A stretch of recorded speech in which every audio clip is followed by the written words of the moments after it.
Assalamualaikum warahmatullahi wabarakatuh. Selamat datang di mata kuliah Jaringan Komputer di pertemuan 10. Kami dari kelompok 10 akan menjelaskan materi mengenai sistem operasi jaringan. Sebelum lanjut ke pembahasan, izinkan kami memperkenalkan diri terlebih dahulu. Nama saya Cahya Mutiara dengan NPM 1906036.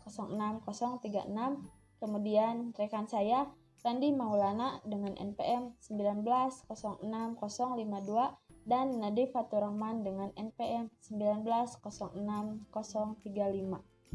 Oke, lanjut saja ke pembahasan materi yang pertama yang akan dijelaskan oleh saya sendiri mengenai pengertian sistem operasi jaringan dan jenis-jenis sistem operasi jaringan. Sistem operasi jaringan merupakan suatu sistem yang mengelola seluruh sumber daya yang terdapat pada sistem komputer dan memberikan layanan seperti web, FTP, DNS, dan lain-lain agar dapat mempermudah dan memberikan kenyamanan dalam menggunakan dan memanfaatkan sumber daya yang ada pada sistem komputer. Sistem operasi jaringan hampir mirip dengan sistem operasi yang biasa digunakan. Perbedaannya hanya saja untuk sistem operasi jaringan, salah satu komputer dijadikan sebagai server untuk menyediakan fasilitas bagi komputer lainnya, dan komputer lainnya dijadikan sebagai klien untuk menerima dan menggunakan fasilitas dari komputer server. Jenis-jenis sistem operasi jaringan diantaranya Windows-based, Unix-based, dan Linux-based. Yang pertama, Windows-based. Dalam sistem operasi yang dikembangkan oleh Microsoft, kita harus membeli lisensi sesuai dengan kebutuhan dan kesepakatan antara pengguna dan perusahaan. Contoh sistem operasi jaringan yang dikembangkan oleh Microsoft diantaranya yaitu Windows NT, Windows 2000 Server, Windows 2003 Server, dan Windows 2008 Server. Oke, yang kedua yaitu ada Unix-based. Sistem operasi Unix banyak baik digunakan sebagai server maupun workstation. Arsitektur Unix dan model client server merupakan elemen yang paling penting dalam perkembangan internet dan untuk mengubah proses komputasi secara terpusat daripada proses tunggal pada komputer. Linux merupakan contoh sistem operasi yang dasarnya dari Unix yang tersedia secara open source dan menjadi alternatif dari sistem operasi proprietary seperti Windows. Contoh sistem operasi yang didasari oleh Unix diantaranya ada Linux, Darwin, True64 Unix, Solaris, dan masih banyak lagi. Untuk pembahasan selanjutnya akan dijelaskan oleh rekan saya. Baik, untuk selanjutnya yaitu Linux. Linux sudah lama dikenal dalam penggunaannya di server dan didukung oleh perusahaan komputer ternama seperti Intel, Dell, IBM, Novell, dan lain-lain. Selain dalam penggunaan server, Linux sering digunakan di berbagai jenis perangkat keras seperti komputer desktop, superkomputer, dan sistem benam seperti konsol game, telepon genggam, pembaca buku elektronik, dan router. Lalu dalam Linux ini ada yang dinamakan distribusi Linux atau biasa disebut dengan distro.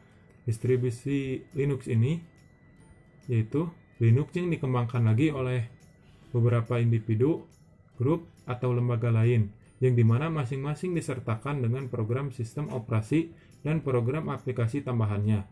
Selain menyertakan installer programnya, inti dari semua distribusi Linux ialah kernel, koleksi program dari proyek GNU, cangkang atau shell, dan atur cara utilitas seperti pustaka atau libraries, kompilator, dan penyunting atau editor. Ada juga sistem yang menyertakan atur cara utilitas yang bukan dari GNU. Berikut merupakan contoh dari distribusi Linux atau distro Linux. Yaitu ada Ubuntu, Debian, Mandriva, Slackware, SUSE, dan Fedora, dan masih banyak lagi. Lalu selanjutnya sistem operasi router. Untuk pengertiannya, sistem operasi router merupakan sistem operasi dan software yang digunakan agar router menjadi handal dan mencakup berbagai fitur yang dibuat untuk IP network dan jaringan. Sistem operasi umum seperti Windows XP dan Windows 7 dapat juga digunakan sebagai sistem operasi router, tetapi hanya bisa menggunakan fitur sharing internet atau biasa disebut dengan gateway server. Fitur-fitur yang harus dimiliki oleh sistem operasi router yaitu gateway, sebuah fitur yang dimana berfungsi untuk menghubungkan jaringan yang berbeda. Lalu proxy digunakan untuk menyimpan web change, redirect URL, dan lain-lain. Lalu ada firewall yang merupakan security atau keamanan pada jaringan komputer. Lalu VPN, jalur khusus yang dibentuk dalam jaringan publik. Lalu ada routing, sebuah fitur yang dimana berfungsi untuk meneruskan paket ke jaringan yang lainnya. Lalu monitoring, untuk memonitor semua aktivitas yang terjadi dalam jaringan, bandwidth management, dan lain-lain. Lalu selanjutnya akan membahas jenis-jenis sistem operasi router, yang dimana jenis-jenisnya itu ada MikroTik, ClearOS, pfSense, dan lain-lain. Untuk yang pertama, MikroTik. MikroTik merupakan sebuah perusahaan kecil yang berpusat di Latvia yang bersebelahan dengan Rusia. Visi dari perusahaan ini adalah merouting seluruh dunia.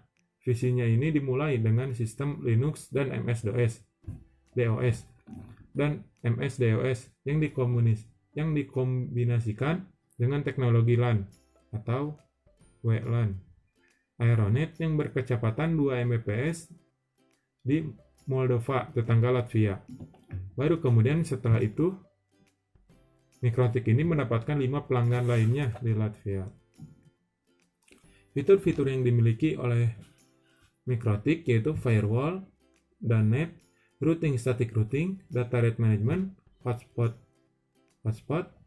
point-to-point tunneling protocols, simple tunnels, IPsec, web proxy, caching DNS client, DHCP, VRRP, NTP, monitoring atau accounting, SNMP, tools, dan lain-lain. Ada juga fitur layer 2 konektivitas, yang dimana terdiri dari wireless, bridge, virtual LAN, synchronous, asynchronous, SDN, dan SDSL. Dalam MikroTik terdapat beberapa level lisensi.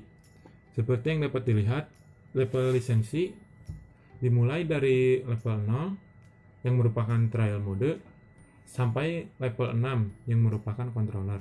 Di situ kita bisa lihat perbedaan antara level lisensinya. Selanjutnya jenis-jenis MikroTik. 1. Router board merupakan perangkat router yang sudah ada di sistem operasi MikroTik di dalamnya. Router board ada beberapa macam, mulai dari perangkat wireless, router, dan switch manageable. Lalu kedua adalah DOM, perangkat router yang hanya berupa storage seperti hard disk, tetapi sudah ada sistem operasi MikroTik di dalamnya.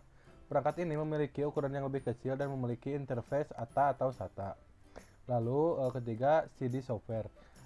CD yang di dalamnya sudah ada sistem operasi MikroTik yang bisa langsung diinstal di PC atau personal komputer. Berikut gambar jenis-jenis MikroTik. Lalu ClearOS sebelumnya bernama Click Connect. Distro Linux yang berbasis CentOS dikhususkan untuk digunakan sebagai gateway jaringan dan server jaringan dengan interface yang berbasis web. ClearOS didesain sebagai alternatif dari Windows SBS. ClearOS 5.1 pertama kalinya menghapus pembatasan pada fitur email, DMZ, dan multi-WAN yang sebelumnya ada pada Click Connect. Fitur ClearOS sebagai berikut. 1. Stateful Firewall atau IP Tables, jaringan dan keamanan. 2. Intrusion Detection and Prevention System atau SNORT. Selanjutnya Virtual Private Networking atau PVTP, IPsec atau OpenVPN. Selanjutnya web proxy dengan content filtering dan antivirus atau Squid dan Nurse Guardian. Selanjutnya email service, webmail, postfix, SMTP, POP3/S dan juga IMAP/S. Lalu selanjutnya groupware atau collab, database dan web server atau LAMP. Selanjutnya File and Print Service atau Samba dan CUPS.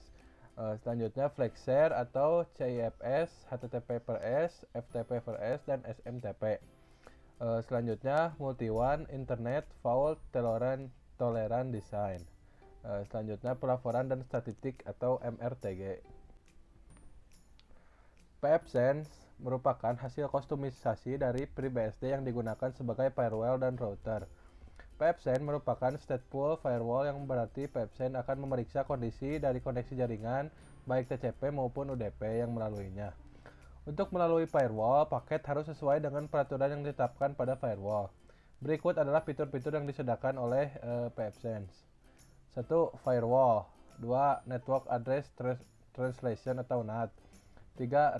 Redundancy atau CARP. 4. Load balancing. 5. VPN, IPsec, OpenVPN, PPTP. 6. PPOE server. 7. RRD Graphs. 8. Dynamic DNS. 9. Septic Portal atau hotspot. 10. DHCP server and relay. Selain sistem operasi router yang disebutkan tadi, masih ada sistem operasi router yang lain hampir sama dengan yang sudah disebutkan tadi seperti NDN Firewall, ipchop, dan lain-lain. Kesimpulan, sistem operasi jaringan merupakan suatu sistem yang mengelola seluruh sumber daya yang terdapat pada sistem komputer dan memberikan layanan seperti web, FTP, DNS, dan lain-lain. Selanjutnya, sistem operasi router merupakan sistem operasi dan software yang digunakan agar router menjadi handal dan mencakup berbagai fitur yang dibuat untuk IP network dan jaringan. Selanjutnya, sistem operasi jaringan terdiri dari 3 jenis, yaitu Windows based, Unix based, dan Linux based. Lalu, sistem operasi router terdiri dari beberapa jenis, yaitu MikroTik, ClearOS, pfSense, dan lain-lain. Sekian dan terima kasih kami ucapkan dari kelompok 10. Mohon maaf bila ada kesalahan maupun tutur kata yang tidak berkenan. Wassalamualaikum warahmatullahi wabarakatuh.